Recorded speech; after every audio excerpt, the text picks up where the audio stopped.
evening, Tottenham fans. Almost time for Spurs to play again, but just before that, I've got some huge news coming out of Hotspur Way. Fabio Paratici is back, but what is his new role? In today's video, I'm going to talk about what Fabio is going to be doing. What does this mean for Johan Lange? What does this mean for our transfer window now? And are things now beginning to really shape up for Spurs? It's starting to look really positive. Lots of changes, but lots of positive changes in my opinion. If you're new here, please hit that subscribe button. I've just gone past 3,000, so I'm on the road to 4,000 subscribers. Thank you to everyone that's contributed to this channel so far. It's so much appreciated. So, what's happening with Fabio Paratici? It's actually quite baffling. They're actually going to now have two sporting directors. So Johan Lange is staying with Spurs. Paratici is going to be sporting director as well. And Spurs fans were a bit dubious about this at first because having two sporting directors, what too many cooks spoil the broth and all that sort of thing. Will they argue on certain signings, etc.? But what's happened is Vinay has come out and explained exactly what the job roles are. And for me, I think it's a very, very clever decision. So if I just go through what they're both going to be doing. So Johan Lange he's going to be in charge of the academy, the scouting, the performance analysis, and the football insights. Fabio Paratici is going to be in charge of the transfer windows, players, and loan and department. Exciting times ahead for Spurs, in my opinion. If you're worried that having two sporting directors may cause friction between the two, I think it's an excellent idea. I think sometimes when you've got a massive job like this, and it is a huge job, there is so much, like literally what I just listed is a massive, huge job. And when you are doing huge jobs like that, you do need to delegate some parts out so you can concentrate fully on what you really need to be doing. So if Fabio's just concentrating on the transfer windows and the players, while Johan can concentrate on the academy and the scouting, he doesn't have to do everything by himself. I think it's a really good idea. I think it will work really, really well together. And I'm really, really happy that Paratici is back at Spurs because he's done a fantastic job for us. Yes, some people will say, well, he signed some duds. Yes, he did. I don't think you could ever get every single signing right. I really don't. I think sometimes he's had signings at the time that were really good, but if you had hindsight, you wouldn't have signed them. Let's just go through what he's actually signed to the players. So the time since Paratici, obviously he hasn't been signing players the last couple of years because he's had a ban. He's off his ban now. He's got his job. So he signed Richarlison for 60 million. At the time, there was a lot of people saying how good Richarlison was. He was playing for Everton at the time. He was their best player. He was a sought after striker, to be honest. So we signed him, and then he just hasn't hit the ground running at us at all. Lots of injuries since he's been here, but at the time we thought of it as a good signing. Romero, 42 million, bargain. What a player he is. He's gone on to lift the Europa League with Spurs. Porro for 39.7 million, which is absolute steal for a player of that caliber. You've got Kulusevski, he signed for 30 million. He signed Emerson Royale. A lot of people think that Emerson Royale was a poor signing. I thought he was a good defender.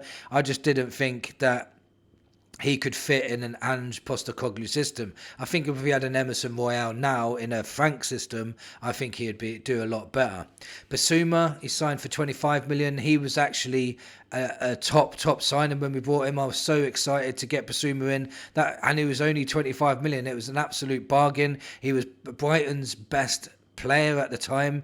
Lots of teams wanted him, and lots of rival fans said that was one of the signings of the summer when we got him. So it hasn't quite hit the heights that he did at Brighton. He has lifted the Europa League with us now, though, and he did play exceptionally well in the quarterfinals, semi-finals, and final. So, it hasn't been all bad for Basuma, and he did have a good little run as well in the team at some stages of his career with Spurs. So he hasn't been all out failure, but he was a good signing at the time. He's also signed Bentancur for 15.8 million, which for me was a brilliant signing. When Bentancur first came in, he was absolutely exceptional. I think injuries have really curtailed his season so far. So now let's look at the ones. He signed your doggy for 15 million as well. Top signing. 15 million for your doggy. Imagine how much he's worth now. He's worth minimum 60 million. He signed Sarr for 15 million. He could be sold for 40 million easily. Spence for 12 million. I know a lot of people say that was a club signing, but it's under Paratici's name, so we'll go with Spence for 12 million. Now let's look at the ones that didn't go to plan and weren't very good signings. I'd say Brian Gill for 25 million. That is a really poor signing. Again, hindsight, he was well sought after in Spain, but he was not good enough for the Premier League, not whatsoever.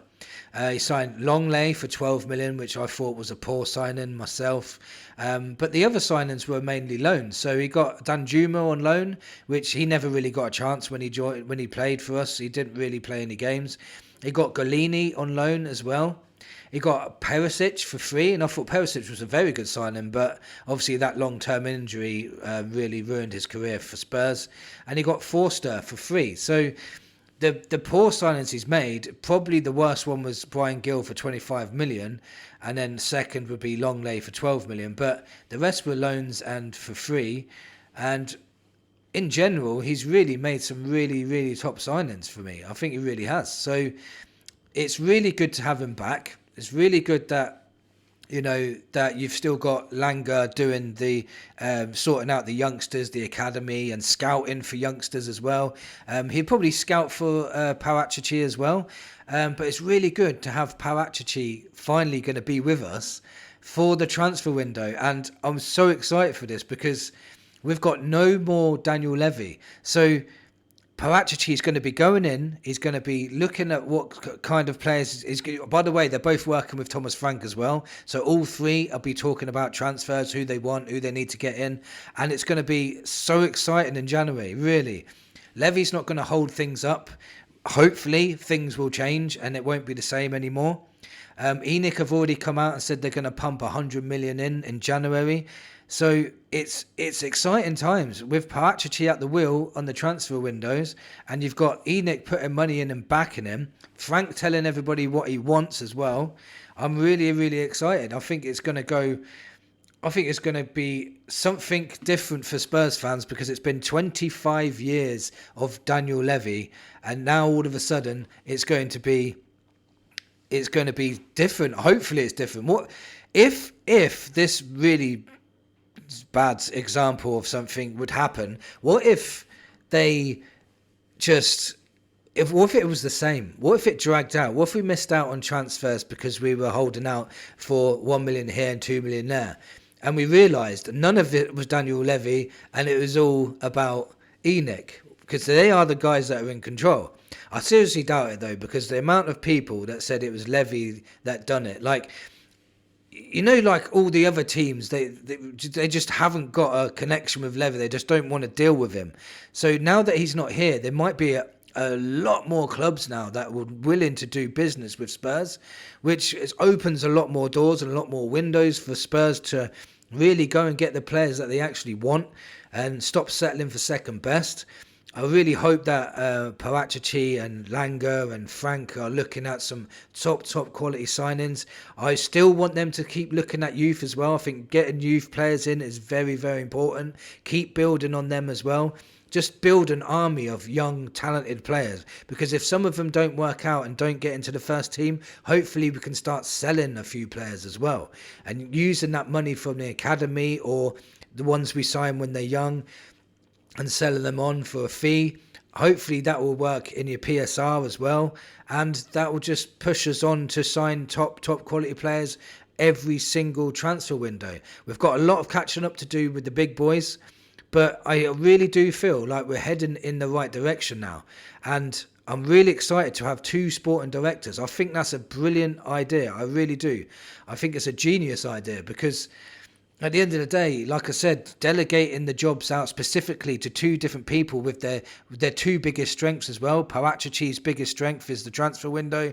Johan Lange's biggest strength is the academy and scouting. So put them two together as a force and add Frank in there as well, because he's a very intelligent man when it comes to picking his players. Then you've got a recipe for a very, very good future for Spurs. Honestly, very, very excited. Some people might be dubious about it, but you're going to have to let me know in the comments what you think. Are you dubious about this? Are you excited about this? Do you think this will bring massive change for Spurs? Thank you for watching, and come on, you Spurs.